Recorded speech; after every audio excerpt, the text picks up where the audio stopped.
Welcome back to the countdown to Antarctica. Today is day 65 until I leave on the ship. And yesterday I talked all about the planning part of the Antarctic expedition. And today I thought I would talk a little bit about planning a trip like this, just general aspects of it, and then I'll talk about more specific stuff another day. So yes, I'm going to Antarctica, but I'm also going to spend about 3 weeks in Argentina as well. So I'll be gone for like 46 days total. um, so yeah, how do you even begin to plan something like that? Well, thankfully, I have lots of experience doing this. It's not the first time I have done it. So basically, I would say start with some research. Let's say you already have the country picked out, because that is a whole nother discussion about deciding where you want to actually go. So when you have that country or countries picked out, um, start doing some research. Books are great. There's something about a book that I love. I like highlighting things and like referencing and folding pages over and stuff like that. But nowadays, because when I first started doing trip planning, only books were available. Um, I use Google to just do some basic fact hunting, things that I like to search for, like the top 10 things to do in a certain country or maybe a city, um, or like things you can't miss when you visit this country. Those are great things to kind of start yourself off, to get you like a big perspective of some of the things that there are to do. Um, the other places that you can look that I like using now are Facebook groups. Like right now, I'm in an Argentina travel specific Facebook group, and it's so helpful, because it talks about all the different things that I want to do, the currency, getting around, flights, all that kind of stuff. So it's great. I'm sure there's one for every country out there, I bet. Um, so yeah, that was a new one for me that I've started using on this trip, and it's been so helpful. Talking to other people that have been somewhere that you want to go is also really great, because they can tell you what they did, things they liked, that things that they didn't like, things that worked, things that didn't work, all that kind of stuff. Other people are a great resource. So once you've done some research, um, you can maybe decide this beforehand, but you have to decide how long you're going to be gone for, because that's going to determine how much you will be able to do.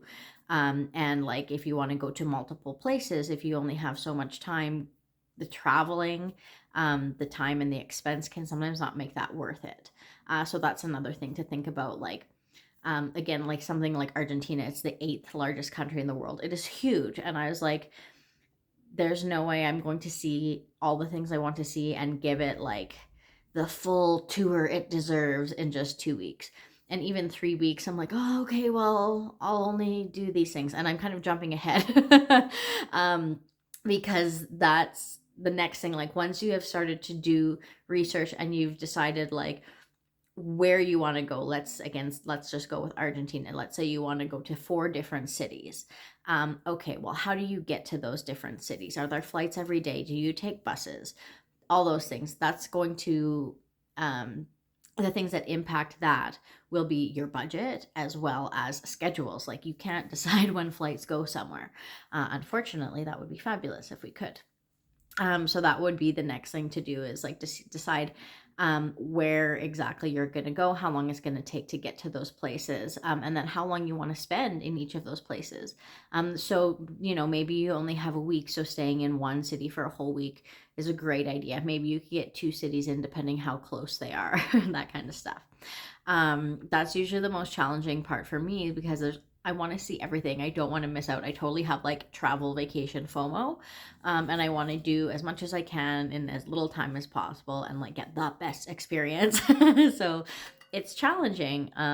But I've had great success in the trips that I've planned so far. I've been very happy with all of them. And I'm sure the same thing is going to happen with this trip. Um, so what else about planning a trip? I guess, yeah, that's probably like all that I can think of right now. Have fun with it. Planning a trip is half the fun.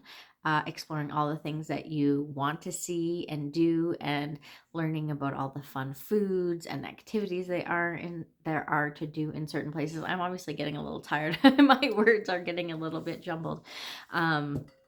But yeah, planning is so much fun. And if you ever want to talk trip planning, I would be happy to do that with you just for fun. I'm not a travel agent or anything like that. I'm like, oh, I just love doing this so much. So happy to chat with anybody that wants any tips or advice or know about the places that I've been and what I've done there, because I love talking about it. So thanks everyone for joining me, and we'll talk a little bit more about some specifics about how I'm planning this specific trip in the upcoming days. Okay, see you then. Doesn't want to stop.